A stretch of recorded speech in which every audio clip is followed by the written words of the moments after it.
اس کی عظمت کو لوگ اپنی آنکھوں سے دیکھیں گے. مختلف مقامات پر یہ دکھایا جائے گا اللہ کی طرف سے کہ حق کیسے سربلند ہوتا ہے اور باطل کیسے شکست ہوتی. اور یاد رکھا جائے کہ یہ فتح اور یہ شکست اس کا تعلق قرآن پاک سے بہت ہی گہرا ہے. یعنی قرآن کو اگر مضبوطی سے تھاما جائے، امت میں اس کو پھیلایا جائے تو فتوحات حاصل ہوں گی. اور قرآن پاک سے اگر روگردانی ہوگی اور کوتاہی ہوگی اور تساہلی ہوگی تو امت کو شکست ہوگی، ذلت ہوگی، انحطاط ہوگی. اللہ نے عزت قرآن کے ساتھ وابستہ کر رکھی اور حضرت رسول اکرم صلی اللہ علیہ وسلم کے ساتھ عزت کو وابستہ کر دیا گیا ہے. وَلِلَّهِ الْعِزَّةُ وَلِرَسُولِهِ وَلِلْمُؤْمِنِينَ. اللہ نے قرآن میں فرمایا کہ عزت اللہ کی ہے، اس کے رسول کی ہے، ایمان والوں کی. تو جو بھی اللہ سے وابستہ ہوگا، رسول اللہ سے وابستہ ہوگا اور اللہ کی کتاب سے وابستہ ہوگا، اللہ اس کو عزت عطا کرے. جس وقت نیپولین بوناپارٹ نے مصر پر قبضہ کرنے کی کوشش کی تھی اور گویا مصر کو فتح کیا، اس وقت اس نے ایک بات کہی تھی، جب تک مصریوں کے ہاتھ میں قرآن رہے گا ہم ان کو فتح نہیں کر سکتے. اس لیے ان سے قرآن کسی طرح چھیننا ہے. راستہ صرف ایک، قرآن سے محروم کر دینا، یہی راستہ. اور یہی صورتحال 1917 میں جب کمیونسٹ انقلاب آیا تھا، سوویت یونین کا قیام ہوا تھا، اس وقت کی صورتحال یہ تھی کہ کسی کے پاس قرآن پاک کا ایک صفحہ مل جائے تو اسے یا تو شہید کر دیتے تھے یا جیل میں ڈالتے تھے، قرآن پڑھنے کا موقع نہ ملے. اور 1917 میں برطانیہ کی پارلیمنٹ میں اس وقت کے وزیر خارجہ نے قرآن کا نسخہ ہاتھ میں لیتے ہوئے یہ بات کہی تھی کہ یہ کتاب جب تک مسلمانوں کے پاس ہے ہم ان پر غالب نہیں آ سکتے، اس لیے بہرحال کسی نہ کسی طرح اس کتاب کو ان سے لینا. اور جس وقت یہ بیان برطانیہ کے وزیر خارجہ کا شائع ہوا، ترکی کے اخبارات میں بھی یہ بیان آیا، تو حضرت شیخ سعید نورسی رحمۃ اللہ علیہ جو اس وقت ایک عالم ربانی تھے، ایک مصلح تھے، جب انہوں نے یہ بات سنی اور اخبارات میں پڑھی تو انہوں نے قسم کھائی، خدا کی قسم کھاتا ہوں کہ اب صرف اور صرف قرآن کو پھیلاؤں گا، قرآن کو عام کر دوں گا، قرآن کی دعوت کو عام کر دوں گا. اور اس کے بعد اس اللہ کے بندے نے اس زمانے میں جبکہ فوجی حکومت تھی اور سخت سزائیں علماء کو مل رہی تھی، ہزاروں علماء شہید کر دیے گئے تھے، اس وقت حضرت شیخ سعید نورسی رحمۃ اللہ علیہ نے قرآن کے مشن کو ہاتھ میں لیا اور اس کو لے کر انہوں نے رسالے لکھنا شروع کیے. 600 رسالے لکھے اور جو ان کے شاگرد تھے وہ چھپ چھپ کر کمروں میں بیٹھ کر ان رسالوں کی نقلیں تیار کرتے تھے، ہزاروں کی تعداد میں، کیونکہ ان کے پاس کوئی چھاپا خانہ بھی نہیں تھا، کوئی پریس نہیں تھا، تو قلم سے نسخے تیار کر کے لوگوں میں پھیلاتے تھے چپکے چپکے کہ تمام لوگوں تک قرآن کی دعوت پہنچ جائے، پیغام پہنچ جائے، ترجمہ پہنچ جائے. ایک بہت بڑا انقلاب شیخ سعید نورسی رحمۃ اللہ علیہ نے ترکی میں برپا کیا تھا. پھر 1950 میں عدنان مندریس کے ہاتھ میں حکومت آئی تو انہوں نے بھی یہ کوشش کی کہ قرآن کے مکاتب قائم کیے جائیں، تو ان کے خلاف فوج کی طرف سے مقدمہ دائر کر دیا گیا اور فیصلہ کیا گیا کہ ان کو سولی میں چڑھا دیا جائے. یہ جرم تھا ان کا، قرآن کے مکاتب کھولنا ان کا جرم تھا، اور 1960 میں ان کو سولی پہ چڑھا دیا. ان کے بعد ایک عرصے کے بعد جس انسان نے ترکی میں زبردست محنت کی قرآن کی بنیاد پر، دین کی بنیاد پر، وہ حضرت نجم الدین اربکان رحمۃ اللہ علیہ تھے، جو اردوغان کے استاد. میری ان سے ملاقات ہوئی، میں نے ان کی تقریریں سنی. انہوں نے ترکی میں ایک سیاسی انقلاب برپا کر دیا اور حکومت قائم کی اور قرآن کے مدارس کا جال بچھا دیا. تو پھر ان کے خلاف فوج نے ایکشن لیا، عدالتوں نے ایکشن لیا اور پارلیمنٹ کو ڈیسالو کر دیا گیا اور ان کو جیل میں ڈال دیا گیا اور ان کی پارٹی کو توڑ دیا. کئی سال کے بعد وہ جیل سے نکلے تو دوسرے نام سے انہوں نے سیاسی پارٹی قائم کی اور پھر جیتے. پھر چونکہ وہ کھل کر یہ کہتے تھے کہ اسلام کی بازیافت کے لیے، اسلام کی سربلندی کے لیے ہمیں کام کرنا ہے، تو پھر پارلیمنٹ کو ڈسالو کر دیا گیا، ان کو جیل میں ڈال دیا گیا. لیکن پھر بہرحال ان کو رہائی ملی. تیسری مرتبہ انہوں نے پھر کوشش کی. آخری دور میں انہوں نے سعادت پارٹی کے نام سے ایک پارٹی قائم کی جو آج بھی قائم ہے. ان کا انتقال ہو گیا، زمانہ ہوا. ان کے بیٹے ہیں جن کا نام ہے فاتح اربکان. اور فاتح اربکان صاحب جو ہیں انہوں نے پورا ساتھ دیا اس موقع پر اردوغان کا، جو نجم الدین اربکان کے شاگرد ہیں. اس طرح بیٹے اور شاگرد دونوں نے مل کر، اور جو بھی ان کے معاونین اور ظاہر کے جتنے بھی صحیح معنی میں مسلم ہیں، مومن ہیں، جتنے بھی لوگ اللہ و رسول کا دین چاہتے ہیں، وہ سب اردوغان کے ساتھ ہیں. اور جو ان کے مقابلے میں کلچدار اوغلو نام کا شخص تھا جس نے کمال کا لفظ، کمال مصطفیٰ جو ملحد اور سب سے بڑا بدماش تھا، اس کے نام کا لفظ کمال اپنے نام کے ساتھ شامل کیا اور اسی کی پارٹی کی ذمہ داری اپنے ہاتھ میں لی اور یہ ارادہ کیا کہ دوبارہ اس ترکی کو وہ یورپ اور امریکہ کا غلام بنا دے گا اور پھر سے الحاق کو عام کرے گا. یہ مجرم اس مشن کو لے کر آگے بڑھا اور اس نے بڑی شاطرانہ چالیں چلی. خطرہ تھا کہ کہیں اردوغان کو شکست نہ ہو جائے، کیونکہ امریکہ، یورپ اور اندر کے بہت سے لوگ جاہل چپٹ وہ اس کے ساتھ کھڑے ہو گئے تھے. اس لیے بڑے خطرات تھے. اور پہلی مرتبہ یہ ہوا تھا کہ فرسٹ راؤنڈ میں کامیابی نہیں ملی اور پھر سیکنڈ راؤنڈ میں الیکشن ہوئے اور اللہ تعالیٰ نے بہرحال کامیابی عطا فرما کر ملحدانہ کوششوں پر بریک لگا دی. ابھی تو ان کو چوٹ لگی ہے اور وہ ذلیل ہو گئے ہیں. تو بہرحال امت مسلمہ کی ذمہ داری ہے کہ مضبوطی کے ساتھ قرآن پاک کو پکڑیں اور اس قرآن پاک کو عام کیا جائے. قرآن پاک کا ہندی ترجمہ ہندوؤں کو دیا جائے، قرآن پاک کا انگلش ٹرانسلیشن ان کو دیا جائے جو بے تکلف انگلش پڑھتے ہیں، اور قرآن پاک کے ترجمے گجراتی میں، آسامی میں، ملیالم میں، کنڑ میں، تیلگو میں، تمام زبانوں میں اور دنیا کی اور زبانوں میں عام کرنے چاہیے کہ یہ اللہ کا یہ لاسٹ میسج ہے. لاسٹ میسنجر کو لاسٹ میسج دیا گیا ہے اور یہ میسج انسان سے متعلق ہے، مانو سے، مانوتا کے لیے. اس کے پڑھے بغیر کسی کو ہدایت نہیں مل سکتی. خوب یاد رکھیے، ہدایت ملے گی اگر ملے گی کسی کو تو قرآن سے ملے گی، کیونکہ وہ اللہ جو خالق ہے، کریٹر ہے، مالک ہے، اس کا میسج ہے، اس کا دیا ہوا قانون ہے. اس نے اس میں اصل تعلیمات عطا فرمائی ہیں.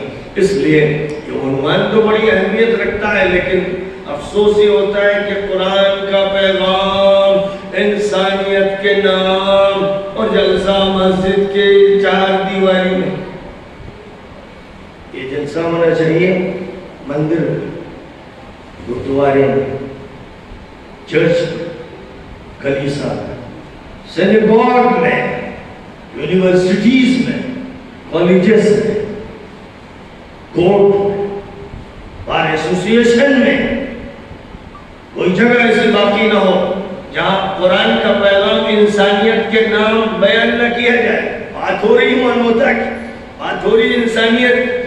اور جن کے پاس نظام ہے ان کے دماغ چھوٹے ہیں، ان کے دل چھوٹے ہیں، ان میں تنگ-دلی ہے، ان میں تعصب ہے، ان میں فاشزم ہے، وہ ہندو مسلم کو لڑانے میں لگے ہوئے. تو ظاہر ہے کہ ایسے لوگ کریٹر کا، ایشور کا، پرماتما کا، مانوتا کے لیے کوئی پیغام پیش کر سکتے ہیں؟ انسان اور انسان کو لڑائے، نفرت پیدا کرے، دشمنی پیدا کرے، ظلم کروائے، دنگا کروائے. جو یہ کروا رہا اس سے امید نہیں ہے کہ وہ مانوتا کو کوئی میسج دے سکتا ہے. مانوتا کو میسج وہی دے سکتا ہے، سندیش وہی دے سکتا ہے اور تمام انسانوں کو وہی مخاطب کر سکتا ہے جو پہلے یہ مانتا ہے کہ اللہ رب العالمین ہے، رب المسلمین نہیں ہے. سارے جانوں کا رب ہے، صرف مسلمانوں کا رب نہیں۔ محمد صلی اللہ علیہ وسلم رحمت للعالمین ہے، صرف رحمت للمسلمین نہیں۔ سارے جانوں کے لیے، سارے طبقات کے لیے اللہ نے محمد صلی اللہ علیہ وسلم کو رحمت بنایا ہے، وہ مرسی آف دی ورلڈ ہے، وہ صرف مسلمانوں کے لیے رحمت نہیں۔ اب آپ غور فرمائیے کہ ایک طرف وہ نظریہ ہے ساورکر کا اور بجرنگ دل کا اور RSS کا اور ان تنظیموں کا جو تنگ نظر ہے، تنگ دل ہے، تنگ دماغ ہے، متعصب ہیں، جن کا حال یہ ہے کہ نفرت کی بنیادوں پر وہ عمارت کھڑی کرنا چاہتے ہیں، اور ظاہر ہے کہ نفرت پر جو عمارت کھڑی کی جائے گی اس میں کبھی امن نہیں ہوگا، عدل نہیں ہوگا، انصاف نہیں ہوگا، مانوتا نہیں، اور وہاں پر اعلیٰ اخلاق نہیں ہوں گے، لوگوں کے حق کو ادا کرنے کا کوئی جذبہ نہیں ہوگا، یہ ساری چیزیں ختم ہو جائیں گی۔ اس لیے جو اصل ذمہ داری ہے وہ اس امت کی، اصل ذمہ داری پوری انسانیت کے لیے اس امت کی۔ تو یہ جو جلسہ ہے تو خیر ظاہر ہے کہ ابھی کہاں ہو رہا ہے، بات وہیں ہو رہی، لیکن یہ اللہ کا بڑا فضل ہے آج کے دور میں کہ سوشل میڈیا ہمارے ہاتھ میں، ہمارے پاس ٹی وی اسٹیشن تو نہیں ہے، اس کو حاصل کرنے کے لیے تو بڑے پاپڑ بیلنے پڑتے ہیں، اور وہ اکثر و بیشتر کا کامیابی بھی نہیں اس میں عطا ہو پاتی۔ اس لیے اللہ نے یہ سوشل میڈیا کا جو ہمیں موقع عنایت فرمایا ہے، تو اس کی وجہ سے میں آپ سے اس وقت بات کر رہا ہوں، اور میں آپ سے یہ کہہ سکتا ہوں، براہ راست میں جانتا ہوں بہت سے ہندو بھائی ہیں جو میری تقریر سنتے ہیں، اور یہ تقریریں امریکہ میں بھی سنی جاتی ہیں، اور جاپان میں بھی سنی جاتی ہیں، اور افریقہ میں بھی سنی جاتی ہیں۔ تو اب میں جان سکتا کہ ایک مسجد میں بات کر رہا ہوں، لیکن میں جانتا ہوں کہ ہزاروں بلکہ دسیوں ہزار اور بعض وقت لاکھوں انسانوں تک وہ تقریر پہنچتی ہے جو کسی مسجد میں، کسی مجلس میں، کسی چھوٹی جگہ پر ہوتی ہے۔ اس لیے اس انٹرنیٹ کے دور میں، ڈیجیٹل میڈیا کے دور میں، اور اس ایسے دور میں کہ جس میں الیکٹرانک میڈیا نے حدود سے پار کر لیے ہیں اور فضائیں تسخیر ہو گئی ہیں، اور ہواؤں کے دوش پر پیغام دور دور منتقل ہوتا ہے، اس لیے اگرچہ ہم یہاں ایک چھوٹی سی جگہ پر بات کر رہے ہیں، لیکن انشاءاللہ مجھے یقین ہے کہ ابھی رات نہیں آئے گی اور 15-20 ہزار لوگ اس یہ پروگرام سن چکے ہوں گے، اور ایک آدھ دن میں انشاءاللہ 50,000 اور 1,00,000 سنیں گے۔ اس لیے کہ الحمدللہ بار بار اس کا تجربہ ہوتا ہے کہ کوئی اسی طرح کا بیان دیا جاتا ہے، اور 2-4 گھنٹوں کے بعد مجھے یہ بتایا جاتا ہے کہ 20,000 لوگوں تک پہنچ چکا ہے، اب 50,000 لوگوں تک پہنچ چکا ہے۔ تو اس لیے الحمدللہ یہ اللہ تعالیٰ کی طرف سے الیکٹرانک میڈیا کی جو تسخیر ہے، ہمیں چاہیے کہ ہم اس کا استعمال کریں، اور آپ سب کے پاس اس وقت ایک ٹی وی اسٹیشن ہے، آپ صرف ریسیو کرنے کا کام نہ کیا کیجئے، آپ کا کام ہے کہ آپ ریلے کریں، آپ کا کام ہے کہ آپ اپنے چھوٹے سے اسٹیشن سے جو آپ کے پاس موبائل کی شکل میں موجود ہے، آپ قرآنک میسیجز دیں، ہندی میں، انگلش میں، اردو میں، اور آپ نبی پاک علیہ السلام کی تعلیمات کو منتقل کریں اپنے تمام دوستوں تک، احباب تک، ساتھیوں تک، ملنے جلنے والوں تک، جن تک یہ بات پہنچ سکتی ہے ان تک بات پہنچاتے رہیں، تاکہ اللہ کا پیغام جو تمام انسانوں کے لیے ہے وہ تمام انسانوں تک پہنچتا رہے۔ اب یہ رمضان گزرا، زیادہ وقت نہیں ہوا ہے، اور رمضان المبارک میں روزوں کی فرضیت کا تذکرہ اللہ تعالیٰ نے سورۃ البقرہ میں فرمایا، اور جہاں پر رمضان المبارک میں روزوں کی فرضیت کا تذکرہ فرمایا گیا، وہاں اللہ نے ارشاد فرمایا شہر رمضان الذی انزل فیہ القرآن ھدی للناس، رمضان کا مہینہ ہے جس میں قرآن کو اتارا گیا تمام انسانوں کے لیے رہنما کتاب کے طور پر، as a guide book for mankind, تمام انسانوں کے لیے اللہ نے قرآن کو گائیڈ بک بنایا ہے، رہنما کتاب بنایا، رہبر کتاب بنایا۔ یہ اللہ نے رمضان کے حوالے سے بات فرمائی، لیکن مسلمان اس کو بھول گئے. ان کے ذہنوں میں یہ رہا کہ رمضان ہے، سحری کھائیں گے، افطار کریں گے، تراویح پڑھیں گے، روزہ رکھیں گے، یہ تو ان کے ذہن میں ہے. لیکن آپ غور فرمائیے کہ اللہ تعالیٰ نے روزے کا تذکرہ کرنے سے پہلے یہ فرمایا کہ شہر رمضان الذی انزل فیہ القرآن ھدی للناس، یعنی روزے سے پہلے، تراویح سے پہلے، افطار سے پہلے اور رمضان کے اعمال سے پہلے یہ بتایا گیا پہلے اس گائیڈ بک کو تمام انسانوں تک پہنچاؤ، پہلے یہ کام ہے. اللہ یہ کہہ رہا ہے اور آگے چل کر کہا فَمَنْ شَهِدَ مِنْكُمُ الشَّهْرَ فَلْيَصُمْ، جو بھی یہ مہینہ پائے اس کو چاہیے کہ وہ روزہ رکھے. یہ بات میں پہلی بات کیا فرمائی گئی؟ ھدی للناس. یہ نہیں فرمایا گیا کہ مسلمانوں کے لیے یہ ہدایت نامہ ہے، ایمان والوں کے لیے ہدایت نامہ ہے، مکہ اور مدینہ والوں کے لیے ہدایت نامہ ہے. یہ نہیں فرمایا گیا. فرمایا گیا ھدی للناس. میں ہندی کی چندی کر رہا ہوں. ھدی مانے گائیڈ بک، ہدایت نامہ، رہنما کتاب. للناس نام مانے لیے، الناس مانے لوگ. ھدی للناس تمام انسانوں کے لیے اللہ نے قرآن کو ہدایت نامہ بنایا. اب آپ مجھے بتائیے کہ کتنے ہندوؤں کو آپ نے یہ بات بتائی، کتنے جینیوں کو بتائی، کتنے بدھسٹوں کو بتائی. آپ علاج کے لیے کسی جینی ڈاکٹر کے پاس جاتے ہیں، آپ کسی وکیل کے پاس جاتے ہیں جو ہندو ہے یا بدھسٹ ہے یا کسی مذہب کا ہے، آپ دکان سے جا کر اس کا سودا دیتے ہیں. لیکن آپ کے پاس جو نعمت ہے، جو ہدایت ہے، جو رحمت ہے، اللہ کی مہربانی کا جو اظہار ہے، اسے آپ ان تک منتقل نہیں کرتے. اور آپ کو یہ ذمہ داری سونپی گئی تھی کہ پہلے آپ ان کو قرآن دیجئے، ان سے کچھ لینے سے پہلے ان کو قرآن دیجئے. یہ وہ مہم ہے جس کی بڑی شدید ضرورت ہے اور اسی میں کوتاہی ہو رہی ہے اور قرآن اس کی طرف متوجہ فرما رہا ہے. ایک جگہ فرمایا وَنَزَّلْنَا عَلَيْكَ الْكِتَابَ تِبْيَانًا لِكُلِّ شَيْءٍ وَهُدًى وَرَحْمَةً وَبُشْرَىٰ لِلْمُسْلِمِينَ. فرمایا کہ ہم نے اس کتاب کو ہر چیز کی وضاحت کے لیے اتار دیا ہے اور اس کو رحمت بنایا اور بشارت بنایا، ہدایت بنایا. یہ اللہ فرما رہا ہے جو بھی قبول کریں گے، جو بھی سر جھکائیں گے، جو بھی سر خم تسلیم کریں گے، وہ اس سے ہدایت بھی حاصل کریں گے، شفا بھی حاصل کریں گے، رحمت بھی حاصل کریں گے اور اس سے بیان اور وضاحت بھی حاصل کریں گے.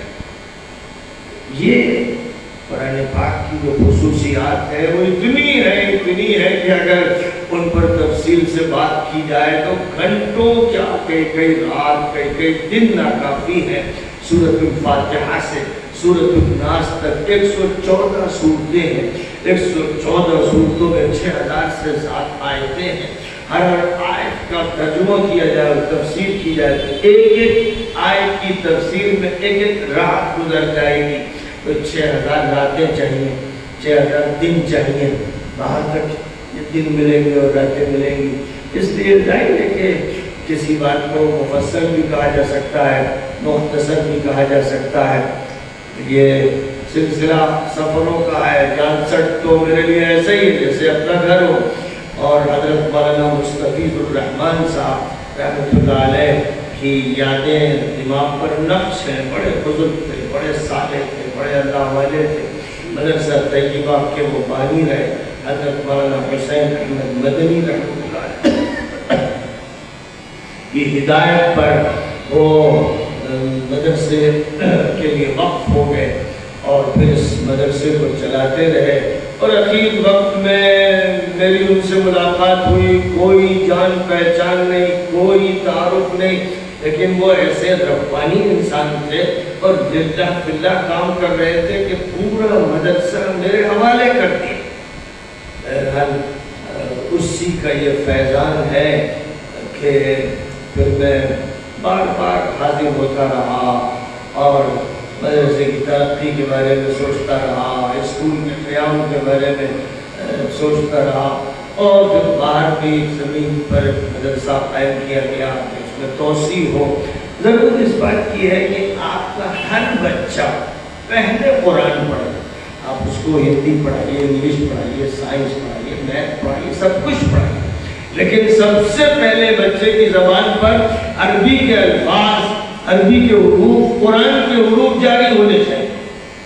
یہ پہلا فریضہ ہے امت مسلمہ پر. پہلا فریضہ ہے کہ عربی زبان کے جو حروف ہیں، جو الفابیٹ ہیں، وہ اچھی طرح سے مستعمل بھی ہو جائے اور ادائیگی کی صلاحیت پیدا ہو جائے.